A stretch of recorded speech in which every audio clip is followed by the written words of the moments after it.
السلام علیکم ورحمۃ اللہ وبرکاتہ۔ ناظرین کرام، امید ہے کہ آپ بخیر ہوں گے۔ ناظرین کرام، آج ہم آپ سے گفتگو کریں گے اس سلسلے میں کہ ہمارے پاس کوئی بھیک مانگنے والا آیا تو ہمیں بھیک دینی چاہیے یا نہیں دینی چاہیے۔ اس سلسلے میں چند باتیں ملحوظ رکھنی چاہیے۔ ایک تو یہ کہ اسلام میں محتاج بنانا نہیں ہے۔ ایک یہ کہ اسلام میں دوسروں کی ضرورت پوری کرنے پر بے شمار فضیلتیں وارد ہوئی ہیں۔ ایک یہ کہ بھیک مانگنے والا، سوال کرنے والا وہ کس درجے کا مستحق ہے، یہ بہت ساری چیزیں سمجھنے کی ضرورت ہے۔ تو ہم بالترتیب اس کو سمجھتے ہیں۔ سب سے پہلے ہم ایک واقعے سے اس کو سمجھتے ہیں کہ نبی کریم صلی اللہ علیہ وسلم کے زمانے میں ایک واقعہ پیش آیا۔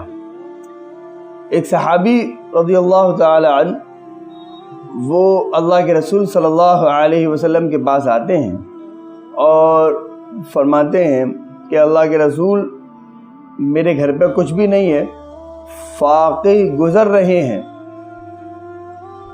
گھر میں کچھ بھی نہیں ہے کھانے کو۔ تو اللہ کے رسول صلی اللہ علیہ وسلم نے فرمایا، کیا تمہارے یہاں کچھ ہے؟ نے کہا اللہ کے رسول کچھ بھی نہیں ہے۔ کہا کچھ بھی نہیں ہے؟ کہ کچھ بھی نہیں ہے، کہ کچھ تو ہوگا، کہ کچھ بھی نہیں ہے۔ کہا کچھ تو ہوگا۔ تو انہوں نے کہا ہاں، ایک پیالہ ہے، ایک پیالہ ہے جس میں رکھ کر کھاتے ہیں، یعنی اگر وہ پیالہ ہی ختم ہو جائے گا، وہ پیالہ ہی اگر ہٹا دیا جائے گا تو اب اگر کھانا آ بھی جائے گا تو کھائیں گے کیسے؟ ایک پیالہ ہے۔ تو آپ نے فرمایا اچھا جاؤ وہ پیالہ لے کر آؤ۔ وہ گئے اور وہ پیالے لے کر آئے۔ دیکھیے اللہ کے رسول صلی اللہ علیہ وسلم کیا کر رہے ہیں عملی طور پر۔ اگر آپ چاہتے، انہوں نے کہا کھانے کو نہیں ہے، تو آپ صحابہ میں اعلان فرماتے، کھانا جمع ہو جاتا اور ان کو دے دیا جاتا، پھر کھا پی کے پھر ختم، پھر دوبارہ اسی حالت پر ہوتے وہ۔ لیکن آپ نے ایسا نہیں کیا۔ آپ نے میں لے کر آئیے۔ جب وہ لے کر آ گئے تو آپ نے کہا بھائی اس پیالے کو کون خریدے گا، کتنے دام دے گا کون؟ تو ایک نے آواز آئی ایک طرف سے کہ میں 1 درہم میں اس کو خریدوں گا۔ آپ نے فرمایا کون ہے جو اس سے زیادہ میں خریدے گا؟ تو دوسری طرف سے آواز آئی کہ میں اس کو 2 درہم میں خریدوں گا۔ پھر آپ نے اور زیادہ اس کو بڑھانا چاہا کہ کون ہے جو اس کو 2 درہم سے زیادہ میں خریدے گا؟ پھر آواز آئی کہ 2 درہم میں خریدوں گا۔ غرض یہ آواز 2-3 مرتبہ آئی تو آپ نے سمجھ لیا کہ اس کی قیمت 2 درہم سے زیادہ نہیں ہے۔ آپ نے ان کو وہ 2 درہم میں فروخت کر دیا، بیچ دیا۔ ان سے کہا لو ایک کام کرو، یہ 2 درہم لو، 1 درہم میں کلہاڑی اور دستہ خریدو اور 1 درہم میں اپنے بچوں کے لیے کچھ کھانے کو خرید لو۔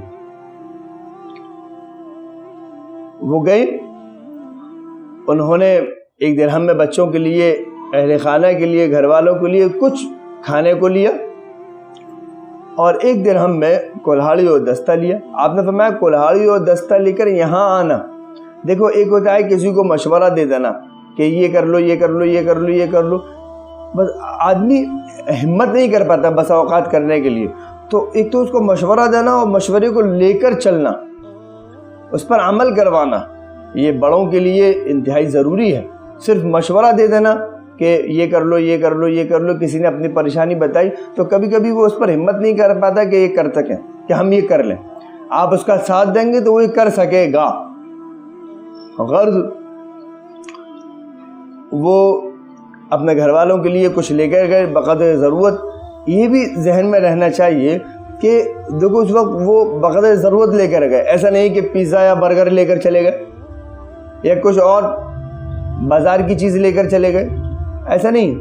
اب ظاہر ہے آپ کہیں گے اس زمانے میں پیزا برگر تو ہوتا نہیں تھا، بطور مثال ہے کہ تفقہ والی چیز لے کر نہیں گئے، جو چیز کی ضرورت تھی وہی لے کر گئے۔ آج ہم لوگوں کا بھی حال بڑا عجیب ہوا چلا ہے کہ اتنی انکم نہیں ہے، ارننگ اتنی نہیں ہے، اور تفقہات میں پیسے خرچ کرتے ہیں اور پھر کہتے ہیں خرچے پورے نہیں ہو رہے۔ بھائی آپ کی جتنی حیثیت ہے، جتنا آپ کو اللہ نے دیا ہے، اس کے مطابق آپ پہلے ضرورت کو پورا کریں۔ آپ تفقہات کی طرف بعد میں جائیں، پہلے ضرورتوں کو پورا کریں، ضرورت سے بچے تب آپ تفقہات پر جائیں۔ اب آدمی تفقہات میں سارا خرچ کر دیتا ہے، ضرورت کے وقت محتاج ہو جاتا ہے، کہتا ہے یار میری تو ضرورتیں بھی پوری نہیں ہو رہی، اتنا بھی پیسہ نہیں ہے میرے پاس۔ تو اس طرف بھی توجہ دینے کی ضرورت ہے۔ غرض وہ ضرورت کا سامان 1 درہم میں لے کر چلے گئے، اور وہ جو 1 درہم سے کلہاڑی اور دستہ لے کر آئے، اللہ کے رسول صلی اللہ علیہ وسلم نے اپنے دستے مبارک سے اس کو تیار کیا، اس کے بعد کہا لو جاؤ اور جنگل میں لکڑی کاٹو اور بیچو۔ اور صحابی چلے گئے، اور تقریباً 15 دن کے بعد وہ آئے اور 15 درہم لے کر آئے۔ تو اب دیکھیے 15 دن کے اندر انہوں نے 15 درہم، ظاہر ہے اس بیچ میں انہوں نے کمایا بھی ہوگا، کھایا بھی ہوگا۔ اب اگر وہ چاہتے وہ اسی جیسے جو 2 درہم میں ان کا پیالہ بکا تھا، اس جیسے پیالے، اب پہلے 1 پیالہ تھا، اب 7 پیالے خرید سکتے تھے ویسے وہ۔ دوسرا، ایک رزق کے لیے ایک راستہ کھل گیا۔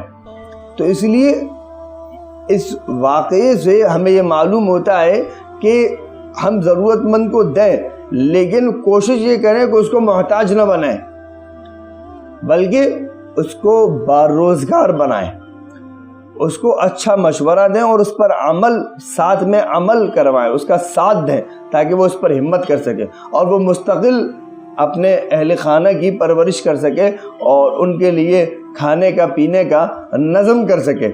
ہمیں یہ کرنا چاہیے، ہمیں لوگوں کو محتاج نہیں بنانا چاہیے۔ ہمیں ایک طرف کی حدیثیں ذہن میں رہتی ہیں کہ صدقہ دینے کی یہ فضیلت، صدقہ دینے کی یہ فضیلت، صدقہ دینے کی یہ فضیلت۔ ٹھیک ہے، بے شمار فضیلتیں ہیں، لیکن یہ کس کو دیں آپ؟ جو واقعی ضرورت مند ہے، واقعی ضرورت مند۔ مثلا ایک بندہ ہے جو رکشہ چلا رہا ہے، آپ کو دیکھ رہا ہے یہ بندہ رکشہ چلا رہا ہے۔ اب رکشہ چلانا یہ ایک مستقل محنت کا کام ہے۔ کوئی بھی آدمی جس کے پاس پیسے ہوں گے وہ رکشہ نہیں چلائے گا۔ کوئی آدمی پلے داری کر رہا ہے، بیلداری کر رہا ہے، اپنے کاندھوں پر بہت سارا بوجھ لے رہا ہے، اینٹیں اٹھا رہا ہے، ادھر سے ادھر ڈھو رہا ہے، تو یہ جو کام ہے، ظاہر ہے یہ کام جو ہے، یہ جس آدمی کے پاس پیسے ہوں گے وہ اس طرح کے بوجھ والے کام نہیں کرے گا۔ آپ ایسے لوگوں میں جائیں، انہیں کام نہیں ملتا، کبھی کبھی پریشان ہوتے ہیں، ان کے گھر پہ کھانے کو نہیں ہوتا۔ ایک کارخانے کا مزدور ہوتا ہے، کبھی کبھی اس کے پاس کام نہیں ملتا، اس کے گھر پہ کھانے کو نہیں ہوتا۔ آپ جائیں اور تلاش کریں کہ واقعی ضرورت مند ایک آدمی متفکر ہے کاروبار کے لیے، ایک آدمی کا کام لگتا ہے، وہ کاریگر ہے، کام کرتا ہے، فی الوقت اس کے پاس کھانے کو نہیں ہے، وہ ضرورت مند ہے، آپ اس کو دیں۔ اور اس کو بھی ایسے ہی نہیں دیں، بلکہ آپ تحقیق کریں، ارے بھائی ٹھیک ہو، وہ کہے گا ادو کو صحیح آدمی ہوگا، وہ کہے گا اللہ کا شکر ہے کہ بھائی دیہڑی میں خرچہ ورچہ چل رہا ہے، ہاں جس دن کام مل جاتا ہے اس دن اللہ کا شکر ہے کھانے کو ہوتا ہے، اور نہیں ملتا تو بس گزارا چل جاتا ہے۔ تو سمجھ لو کہ یہ آدمی ضرورت مند ہے، بس چپ چاپ خاموشی سے لفافہ دو اس کو اور چلتے بنو آگے۔ تو اسلام کے اندر لوگوں کو محتاج بنانا نہیں ہے، بلکہ ضرورت مند کی ضرورت پوری کرنا ہے۔ تو ہم یہ بھی دیکھیں کہ ضرورت مند فی الحال کس کیٹیگری میں ہے، کہ باقی اس کیٹیگری میں ہے۔ بہت سے لوگ ہوتے ہیں، کہیں سیلاب آ گیا، کہیں آگ لگ گئی، اب فوری طور پر آپ اس کو کیا کر سکتے ہیں؟ ظاہر ہے فوری طور پر اس کو بالترتیب کھانے کی ضرورت ہے، پھر بالترتیب اس کو مکان کی ضرورت ہوگی، پھر اس کو جو ہے کاروبار کی ضرورت ہوگی، اس کو کام کی ضرورت ہوگی۔ تو آپ انسان کی کیٹیگری کو دیکھ کر اس کی مدد کریں کہ ہم کیا کر رہے ہیں۔ ایسے نہیں کہ کوئی آدمی اٹھا کٹا آیا اور انہوں نے کہا بھائی ضرورت ہے، کیا کریں، آپ اس کو دے دے رہے ہیں۔ اس سے کہیں اچھا ضرورت ہے تو آپ ایک کام کریے، آپ تو ماشاءاللہ اٹھے کٹے ہیں، یہ کام ہے ذرا اس کو کر لیجئے، یا فلاں جگہ کام چل رہا ہے میرے علم میں، آپ وہاں تھوڑی سی بیلداری کر لیں تو آپ کو دہاڑی مل جائے گی۔ ہمارے ایک ساتھی ہیں مفتی صاحب، ان کے پاس ایک آدمی آیا اٹھا کٹا، کہتا ہے مفتی صاحب 100 روپے دے دیجئے، بہت سخت ضرورت ہے۔ مفتی صاحب نے کہا اچھا کچھ کام ہے آج؟ تو میں کہ نہیں آج تو کوئی کام نہیں ہے، کوئی کام وام لگ ہی نہیں رہا، مل ہی نہیں رہا۔ میں کہا اچھا صاحب میرے یہاں مسجد میں کام چل رہا ہے، آپ جو ہے مزدوری کر لیجئے اور آپ اس کام کو پورا کر دیجئے تو میں آپ کو 3000 روپے دوں گا۔ اب وہ آدمی کا اچھا وہ کہہ کے سائڈ سے نکل گیا۔ تو ایسے لوگوں کو نہیں دینا چاہیے جو کام کرنا نہیں چاہتے، صرف جن لوگوں نے مانگنا اپنا پیشہ بنا رکھا ہے اور مانگ کر کھانا اپنا پیشہ بنا رکھا ہے۔ وہی ہمارے ابا بھی یہی کام کیا کرتے تھے، ہمارے سب لوگ بھی، خاندان کے لوگ بھی یہی کام کرتے ہیں۔ تو جن لوگوں نے مانگنے کو اپنا پیشہ بنا رکھا ہے، ایسے لوگوں کو بالکل نہیں دینا چاہیے، قطعاً نہیں دینا چاہیے۔ محتاجگی کو نہیں بڑھانا چاہیے، بلکہ ایسے لوگوں کو دھتکار دینا چاہیے، رد کر دینا چاہیے اور تنبیہ کر دینا چاہیے۔ جب آپ ایسے لوگوں کو نہیں دیں گے تو مجبوراً وہ کام کریں گے، کاروبار کریں گے، مزدوری کریں گے، محنت کریں گے، مشقت اٹھائیں گے اور کمائیں گے اور کھائیں گے۔ تو اس لیے ان باتوں کو سمجھیں، اسلام کے اندر محتاج بنانا نہیں ہے، باروزگار بنانا ہے۔ آپ ہمت کے ساتھ لوگوں کو، ضرورت مندوں کو باروزگار بنائیں، اور جو واقعی ضرورت مند ہے اس کی حالت دیکھ کر، اس کی کنڈیشن دیکھ کر آپ اس کی مدد کریں۔